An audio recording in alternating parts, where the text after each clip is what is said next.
Ok, donc je vais faire la preuve pour l'exercice sur le binôme de Newton pour de 1 illustrer comment les preuves par récurrence fonctionnent, pour ceux qui n'ont pas bien compris, et de 2 aussi essayer un peu de montrer comment cette preuve-là en particulier marche. C'est une preuve très importante qui montre un peu comment manipuler certaines expressions avec les sommes et puis aussi avec les différentes combinaisons en utilisant l'égrégation de Pascal ici. Ok? Donc, les preuves par récurrence, c'est quoi? Une preuve par récurrence, c'est une preuve, c'est souvent utilisé dans les exercices où on veut prouver quelque chose pour tout n. Ici, par exemple, on veut prouver quelque chose pour tout n éléments de, par exemple, l'ensemble des naturels, n'est-ce pas? Dans ce cas, on a plusieurs manières de faire ça, mais une manière ici, c'est de se dire que voilà, les naturels, c'est étape par étape, n'est-ce pas? On commence avec 0, on part à 1 et on part à 2, et ainsi de suite. Donc, si je veux prouver que ça marche pour tous les naturels, et que je prouve que ça marche pour 0 d'abord, et que après, si ça marche pour si l'expression marche pour, par exemple, l'ordre k, par exemple, si je peux prouver que ça marche pour l'ordre k plus 1, quand ça marche pour l'ordre k, ça veut dire que de 0, on peut pas, ça prouve que ça marche aussi pour 1, et pour 2, et pour 3, et ainsi de suite. Et c'est un peu ça l'intuition en général. Donc, pour tout exercice que vous voulez résoudre par récurrence, vous allez d'abord prouver votre expression pour l'ordre initial, c'est-à-dire ordre 0. Je ne sais pas si on peut bien voir, je ne vais pas utiliser ça, ce marqueur-là souvent. Pour l'ordre 0, disons, donc ça veut dire que là maintenant n égale à 0, et on a a plus b à la puissance 0 égale à 1. Et la somme jusqu'à 0 de 0k a à la puissance k, b à la puissance moins k, est aussi égale à 1. Ouais. Toute somme, quand on dit que la somme de 0 jusqu'à 0, ça veut dire que je ne somme rien du tout. Donc tu auras toujours 1 à la fin. Et maintenant, on peut prouver que ça là, ces deux trucs-là sont égales. Et donc c'est bon. Donc ça c'est l'ordre initial, l'ordre 0. Ensuite, maintenant, on a la prochaine étape qui est, bon, quand on parle d'induction, par exemple, en anglais, on dit l'étape inductive. Et ça, maintenant, c'est l'étape de récurrence même en tant que telle. On ne peut pas bien voir. Si vous ne pouvez pas bien voir, c'est OK. Je suis en train d'écrire l'étape de récurrence. Pour l'étape de récurrence, c'est très simple. Il faut assumer. C'est comme si on assume que l'ordre, on ne peut pas utiliser K ici, que l'ordre G est vrai. Disons qu'on assume que l'ordre G est vrai, ça signifie quoi? Ça signifie que A plus B à la puissance J est égal à la somme jusqu'à J de Jk à la puissance K, puis à la puissance J moins K. Donc tu assumes que ça c'est vrai, et on veut maintenant montrer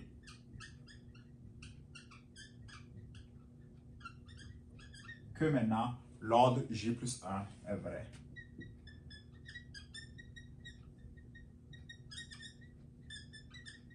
C'est-à-dire que A plus B à la puissance J plus 1 sera égal à ceci.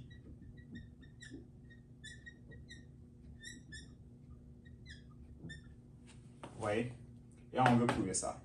Maintenant, ce qu'on fait souvent, c'est qu'il faut, ici on veut prouver que, voilà, on veut prouver une égalité. Donc on commence avec un côté seulement. Et maintenant on va espérer maintenant arriver à l'autre côté à travers nos manipulations. Et quand on commence avec un côté, il faut toujours se référer maintenant à l'assomption de base. Ici l'assomption de base utilise A plus B à la puissance J. Et ici on a A plus B à la puissance J plus 1. Donc pour pouvoir utiliser cette égalité ici qui nous est donnée, on va devoir réécrire cela d'une autre manière, n'est-ce pas? Donc on va aller à A plus B, multiplié par A plus B à la puissance J, ou quelque chose comme ça. Pour pouvoir maintenant avoir quelque chose qui utilise au moins ce qu'on avait ici, n'est-ce pas? Donc quand on a ça maintenant, on peut utiliser maintenant notre égalité ici. On a maintenant A plus B. Et maintenant, on peut substituer maintenant ce qu'on a.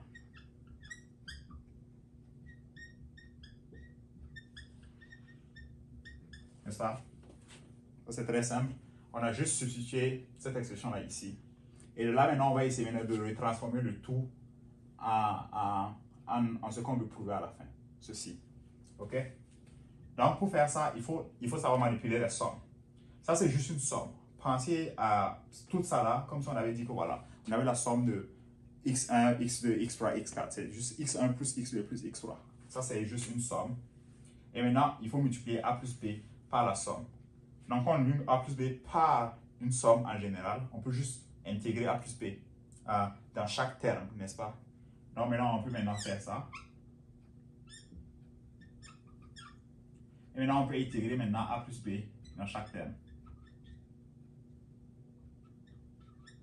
C'est comme si on avait la somme x1 plus x2 plus x3, le tout multiplié par b par exemple.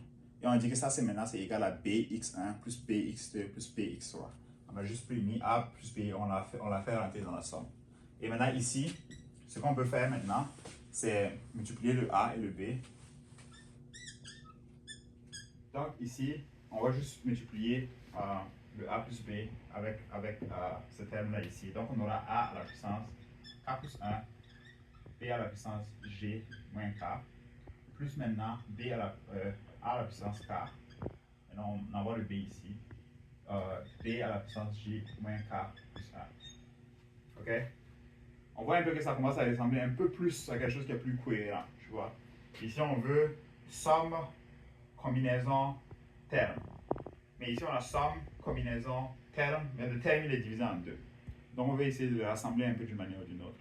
Et ce qui va nous aider à faire ça, c'est remarquer que quand on a par exemple, si g était égal à 2, par exemple, on aurait quelque chose comme cela. Si on veut rétablir la somme, on aurait quoi?